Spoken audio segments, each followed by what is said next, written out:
Olá, tudo bem? Meu nome é Ian Arantes Pereira e eu sou médico psiquiatra.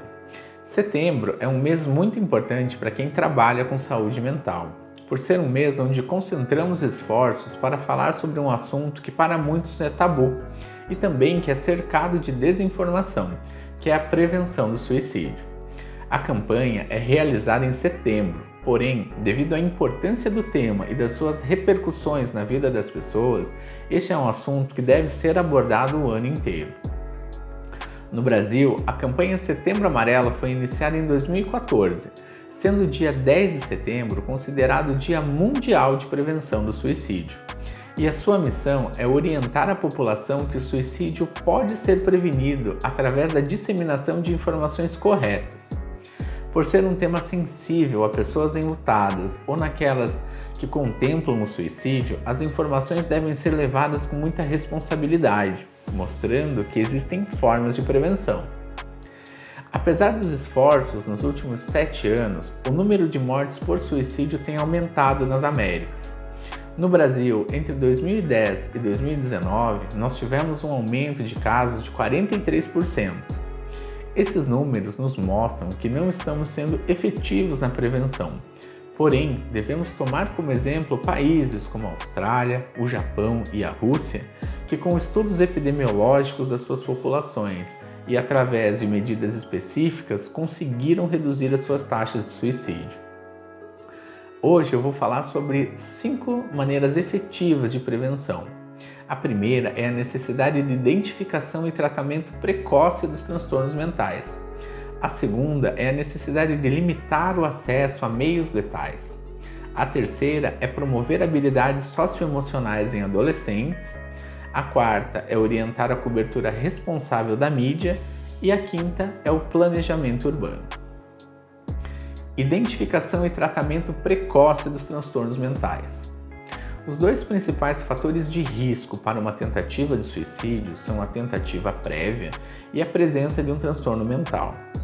Estima-se que quase 100% das tentativas estão relacionadas a algum transtorno, principalmente a depressão, o transtorno afetivo bipolar, o transtorno por uso de substâncias, a esquizofrenia e os transtornos de personalidade.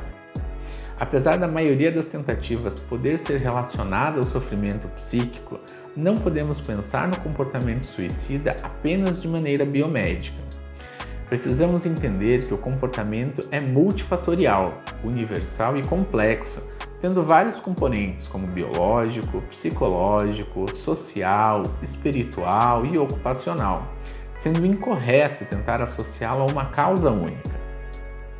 Precisamos desenvolver uma cultura de saúde mental, com o objetivo de reduzir o estigma e permitir que pessoas com adoecimento psíquico procurem ajuda o mais precocemente possível.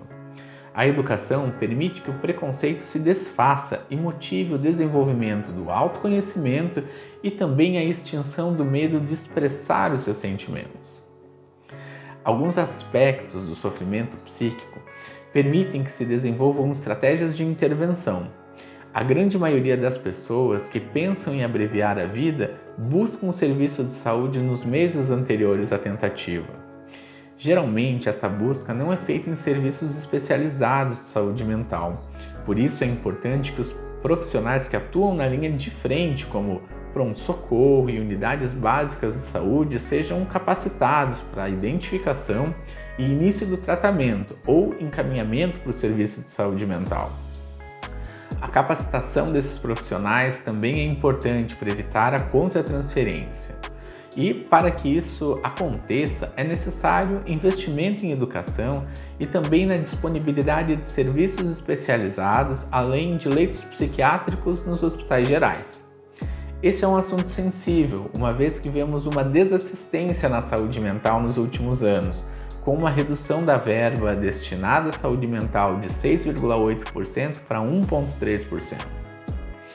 As pessoas que estão contemplando o suicídio geralmente são ambivalentes. O desejo de morrer coexiste com o desejo de viver. Na grande maioria das vezes, as pessoas querem interromper uma dor psíquica extrema e têm dificuldade em buscar outras saídas devido à constrição cognitiva que esse sofrimento causa. Saber dessa característica é importante, pois ela é uma janela de oportunidade onde podemos intervir dando suporte, reforçando as razões que aquele indivíduo tem para viver, mostrando que ele não está sozinho e que existem outras saídas possíveis para o seu problema. Ao identificar alguém em risco, você pode usar o acrônimo ROC, R de repare, O de ouça e C de conduza.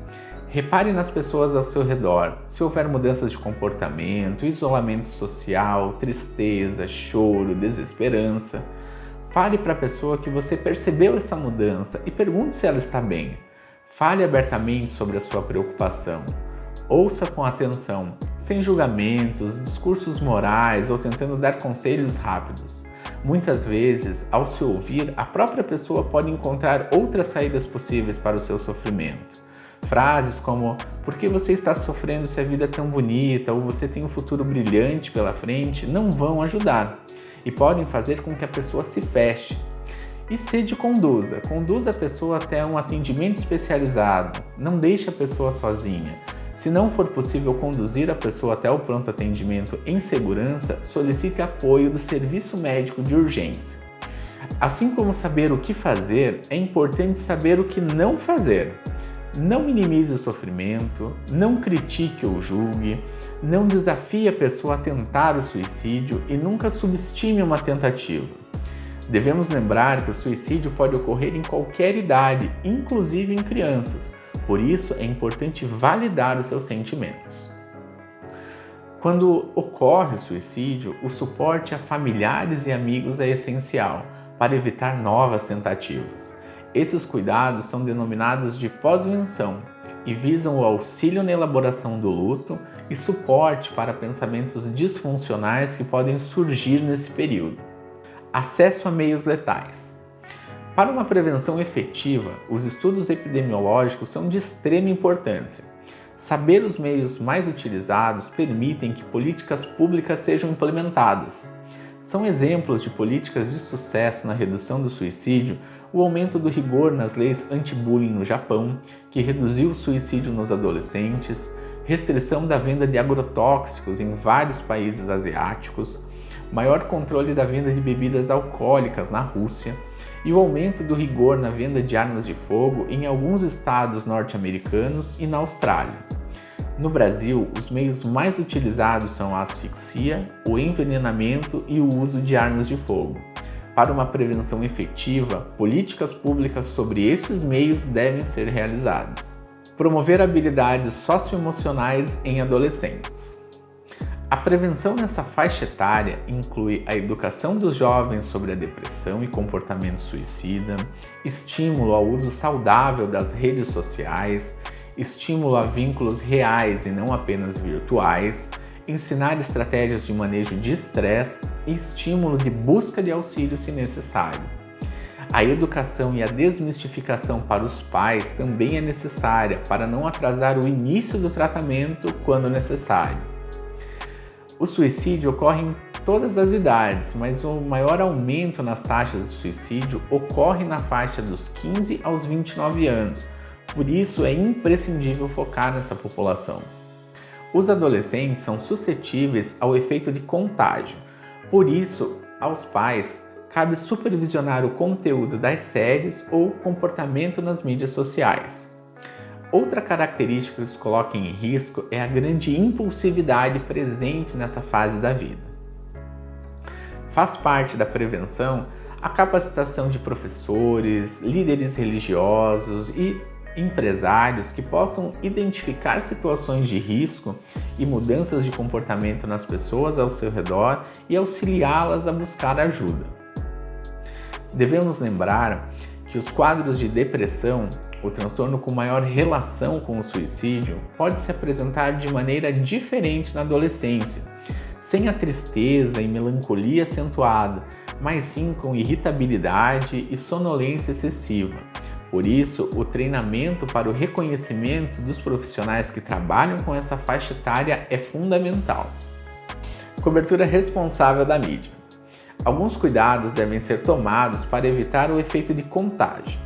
Não descrever o método de maneira pormenorizada, nunca divulgar cartas de despedida e não glamorizar o ato ou mostrá-lo como um fim inevitável, como infelizmente é retratado em alguns filmes e séries. Esse efeito de contágio se chama efeito Werther e deriva de um romance de Goethe.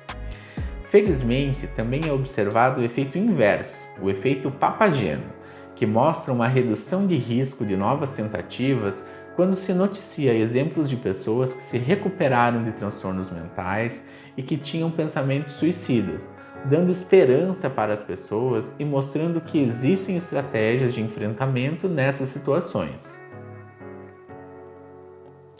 Planejamento urbano. Outra ação importante é levar em consideração os riscos em novas construções e também planejar proteções em locais de risco, como pontes, viadutos, entornos de linhas férreas e rodovias e terraços de prédios. Onde você pode buscar ajuda? O risco iminente de suicídio é uma emergência médica e deve ser avaliado imediatamente. De preferência, o atendimento deve ser multiprofissional para o desenvolvimento de uma estratégia para o tratamento. Em caso de risco iminente, você deve buscar ajuda no serviço de pronto atendimento ou, em caso de impossibilidade de buscar o serviço por meios próprios em segurança, o serviço de atendimento móvel de urgência deve ser acionado através do telefone 192.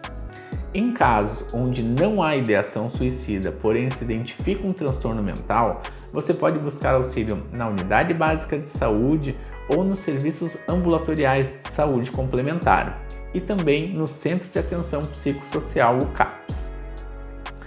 Eu espero que esse vídeo tenha ajudado você, seja para te incentivar a buscar ajuda ou auxiliar alguém ao seu redor.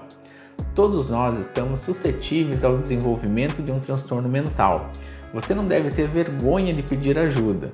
E lembre-se que a vida é a melhor escolha.